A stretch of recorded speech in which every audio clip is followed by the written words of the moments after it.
Now then, how are you doing? Welcome to another episode of White Table Talks. This is just our quick intro, just to remind you, please do like and share our stuff. Follow us on Spotify or even jump over to YouTube. Hit that notification bell and you'll be reminded whenever a White Table Talks comes out. I hope you enjoy the rest of the show. Today's a bit different. It's just myself on it, but we're talking about insecurities and people that have influenced me in my lifetime. So yeah, please enjoy the show. Thank you very much. Hey up, welcome to another White Table Talks with me, Logan Smith, from UNMASK Mental Health. I'm usually joined by my partner, Doug Dennison, but unfortunately he's not here. Well, fortunately, because he's at home with his family. He's isolating at the moment as he is expecting a little one, and he's just making sure that he is nice and safe for his family. So he's just isolating, and then he'll be off for another 2 weeks for his paternity. So he's getting pretty lucky and he's having a month off, but he's working away behind the scenes. So good luck, mate, for the future. Good luck for what's happening, and we'll be here when you need you. I'll be here for you when you need me. Always there to support you, bud. But today I just wanted to do a little podcast sort of nugget, a little short one, 20 minutes or something like that, just to have a chat about what's happened in my life or what's gone on in my life, and something that I think is worth talking about. Talking is sort of our philosophy at UNMASK, should I say. It's like we promote talking. I personally think talking is one of the best medications out there. We have 3 rules at UNMASK. 1, we don't talk about religion. Everyone's different. Everyone believes in something different. And the other one, we don't talk about politics purely because it's politics. And the other one is we don't talk about medication, just because one thing might work for somebody and it might not work for somebody else. So we're not doctors. We leave that to them. But in this case, I believe that talking is the best medication. And I wanted to talk about something that's happened in my life, and also a couple of kind of give them a bit of a shout out because they deserve the recognition. Some people that have played a key role in my life and supported me through lots of stuff. And I guess without further ado, I'll tell you a bit about what's actually going on. For the past couple of years, I've lived with insecurities. I mean, from the outside, I probably don't look that way.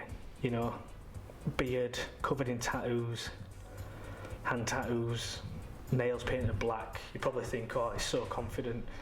But in reality, I'm not that confident.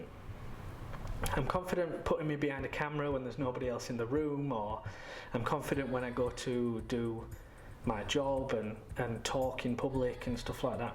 But on the inside, I'm quite insecure, and it's played a big part in my marriage. It's affected my relationship because it can be quite overwhelming for my wife with my insecurities. But it all started a couple of years ago. I'd say probably maybe 5 years ago, 6 years ago. And it was actually with somebody else. Now, I won't mention names or anything like that, unless I'm speaking about my wife. But I was with somebody else, obviously prior to my wife, and during that time, things moved quite quickly, and emotions got shared, things like that. You know. I got quite attached to this person. Now, this person went to university, and this person decided to be with somebody else at the same time they was with me, if you know what I mean. This person decided to step away and be with somebody else, but while she was still with me and without telling me. Now, things came to a head and things got said, and we ended up leaving that relationship. And I guess that's where the seed of the insecurities got planted. 2 years down the line, met my wife, and everything was going perfect, everything was fine. We ended up getting pregnant. Now we've got a beautiful 3-year-old daughter named Ola. And during the first year of Ola being here, my wife decided that she wanted to go to university, and I think that's when the seed started to sprout. So in the past relationship, somebody went to university, cheated on me, got with somebody else, emotions, so on and so forth. Now, got with somebody, you can sort of see the reason why I'm insecure, I guess. Got with somebody, emotions, person's gone to university. Let's say this person, it's my wife, Charlotte went to university. And all these things started to flood back into my head again. Is this going to happen again? Is it going to happen again? Because previously when it happened, now I don't know if anybody can relate to, but when something like when you get cheated on, you sort of start to question yourself. Why did this happen? Am I not good enough? Or what did I do wrong? Or all them things start to flood into your head, and this is what started to happen again. Now, there was a massive difference this time. We had a child together. We had bills and stuff together. We were married, completely different. But although I had all these things, and I knew in myself that I was married, had a child, had bills and rent and stuff to pay together, and my wife was actually only at university, probably 20 minutes away. I still, even though I knew them things, I still had them insecurities. Now, the repercussion of this insecurities is one of the main things of my insecurity is actually being too overprotective and overwhelming, I guess, is the right word. Too overwhelming. Now, because I didn't know what was happening in the previous relationship, in my relationship now, I want to know what's happening all the time. Now, my wife's really intelligent and she's studying hard at university, and she's very into it, she's very focused, and when she gets focused she doesn't look at her phone, she's not on Facebook, she's not on Instagram, she's not on all these social medias or all like that. She's doing the work that she needs to do, and that's why she gets the grades that she does. But for me, I want to text, how's everything going? Are you okay? What are you up to? And that slowly started to break into our relationship and cause, not arguments, but, conversations about it. And it ended up becoming really difficult. Now, I never spoke about it. I never spoke about what was going on in my head. Never spoke about what was happening at home. Until, I'd say probably till my daughter was about 2-year-old. So this was going on for a good year into Charlotte's university, or just a bit longer than a year. And I'd say my daughter was probably just about 2 when I started to speak about it. And I opened up to Doug, actually. I opened up to Doug and told him what was going on. And we decided let's both go to a peer support group. Now, I didn't want to go on my own, so I went with Doug. Doug took me along and offered a hand in guidance, I guess. He helped me a lot that day by taking me. And I think what I needed to do was to talk about what was going on in my head, and somebody else, not me, somebody else to say, you've got a wife now, you've got a child, you've got bills and rent to pay together, she's at a university that's a stone's throw away. You're in a different relationship. And somebody needed to say that to me for me to get over these insecurities, or not get over them, but I mean for the I guess to put a plaster on the wound or to sort of like get through these insecurities. Now, don't get me wrong, these insecurities still affect me today, and every now and again something pops into my head and I think, am I going to lose my relationship? Am I going to lose my wife? Am I going to lose my daughter?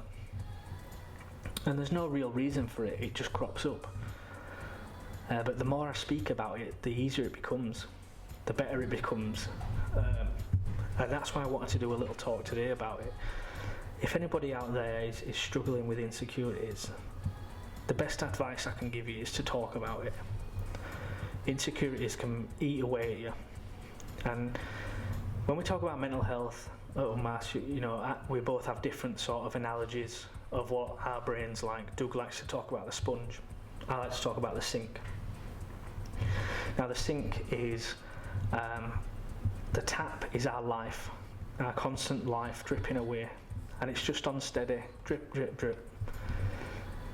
And it slowly starts to fill up, and that's our age, I guess. The more it fills up. And then during our life, we're greeted with obstacles, we're greeted with things that happen in our life that can be quite difficult. And I see these as the plates. Every so often we put a dirty plate in the sink, in our mind. Our mind is the sink. We put the dirty plate in the sink, and it builds up and it builds up, and it starts to look a bit like a uni student's apartment or something like that, with washing up to the ceiling. But that drip doesn't stop, and it builds up and it builds up, and at some point it's going to overflow and we're going to have that breakdown. What we need to do is get rid of some of them plates, and how we can do that is by washing them plates, or what I mean is by we're talking about them. To clean them plates, we talk about things. I think it's so important that we talk about things.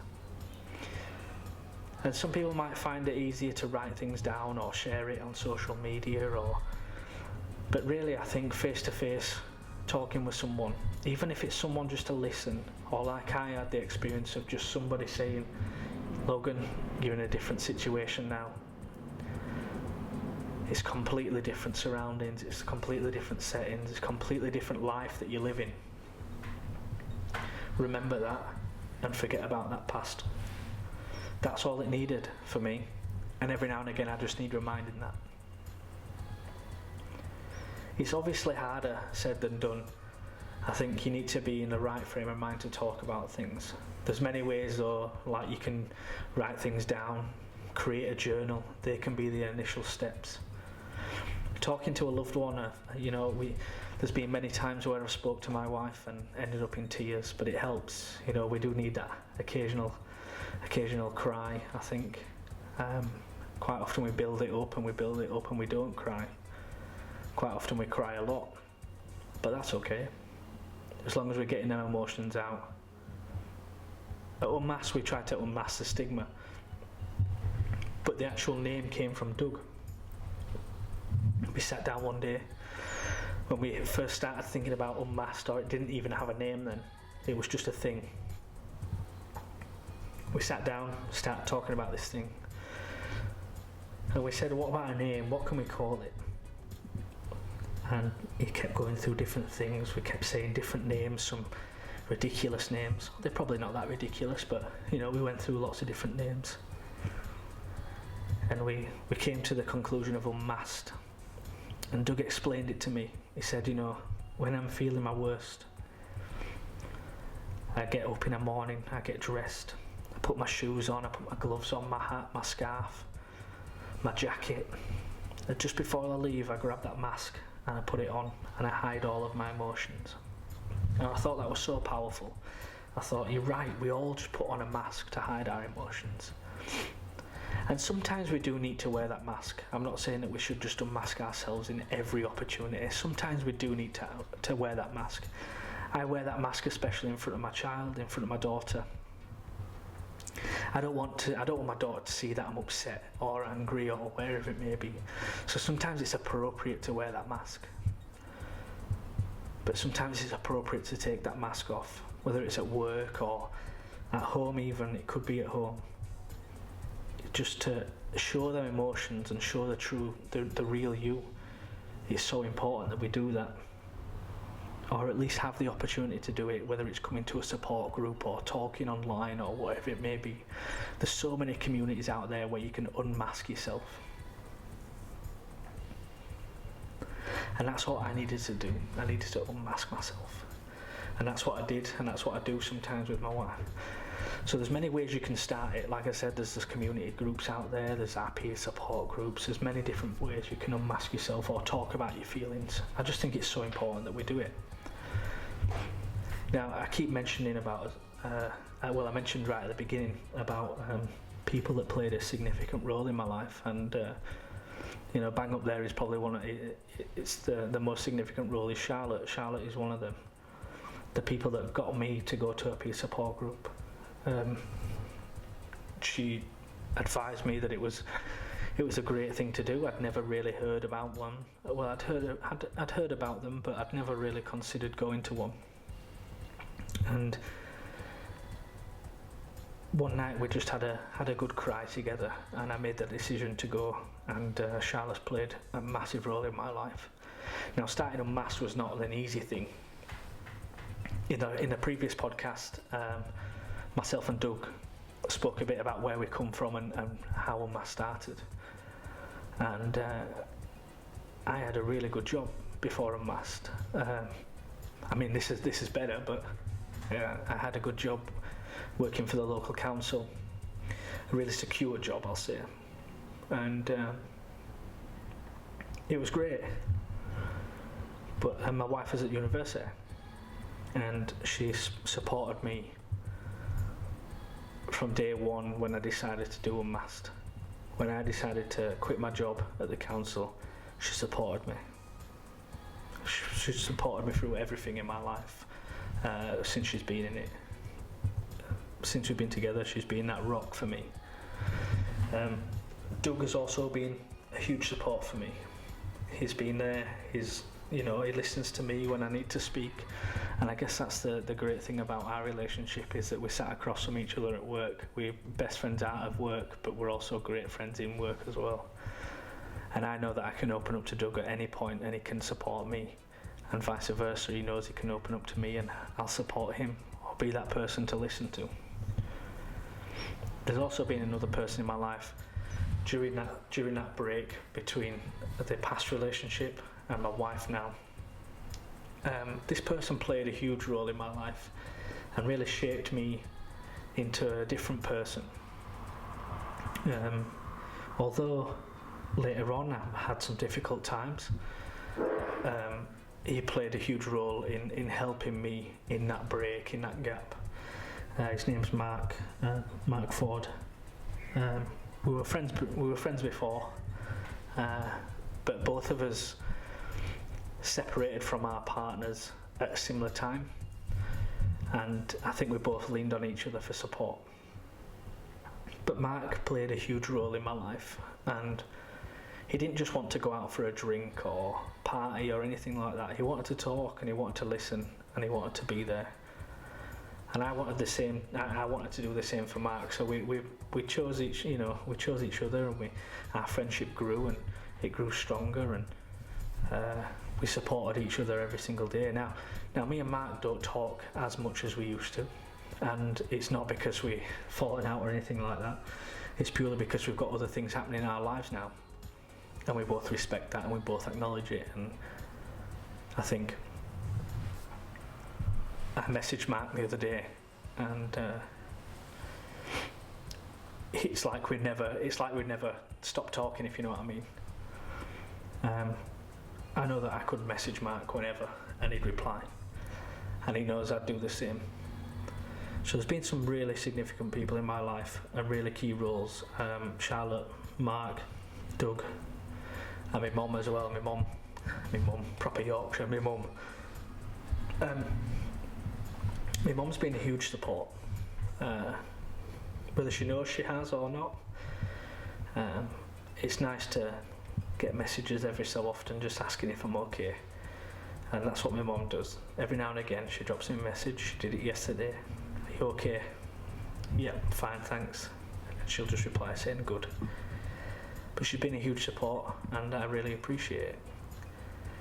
It's so important that we have these people in our lives, and so important that we build these, we call them cornerstones of our lives. Friends are cornerstones of our lives. It's so important to invest time in them. So whether that's just contacting them, message them, is everything all right? Just building that friendship. We've got so much time on our hands now, or I know the world moves fast, but we're on our phones 24/7.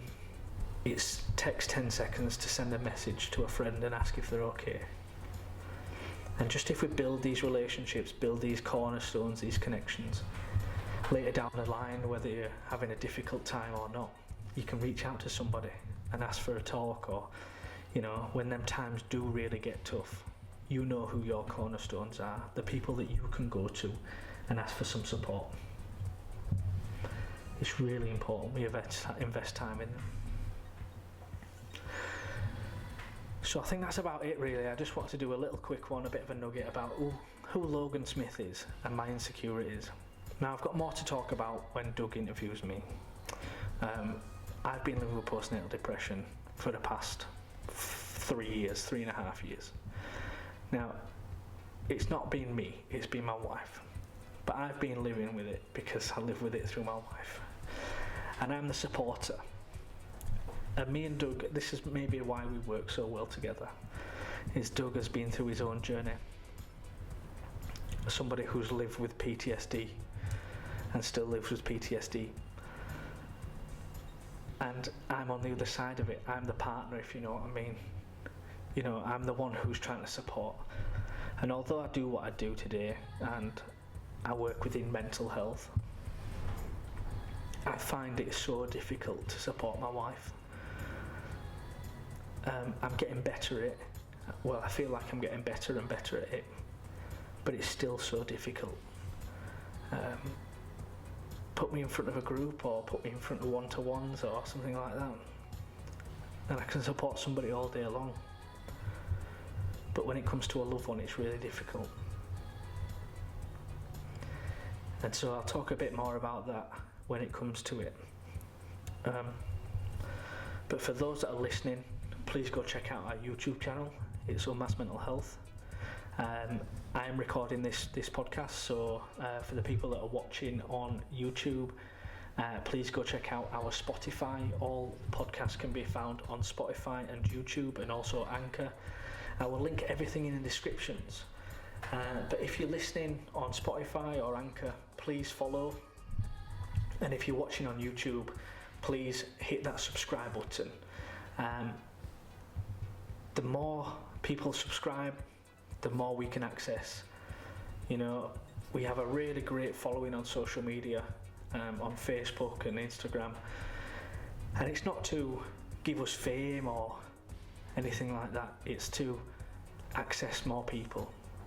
The more people we can access, the more people we can help. So that's why it's so important to hit that subscribe, or share our videos, or like our videos. The more people we can reach, the more people we can help. So like I said, if you're on YouTube, hit that subscribe button, even push that notification bell, so if we upload another video like this, upload another podcast, you'll get a notification to tell you. If you're on Spotify or Anchor, just hit that follow button, and every time we upload, you'll also get a notification. But I don't have my partner to sign off with, so I'll have to do it on my own. But I hope you all stay happy. I hope you all stay healthy. And together, let's unmask the stigma of mental health. Take care, guys. Love you all. Peace.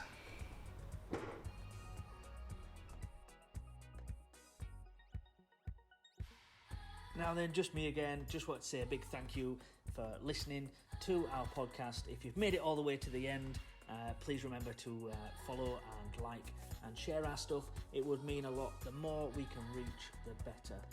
Our aim is to unmask the nation. So to do this, we need your help, and share, like, hit that notification bell. Whatever you can do to spread us and get us out there, we would massively appreciate it. Again, thank you, and stay happy and stay healthy.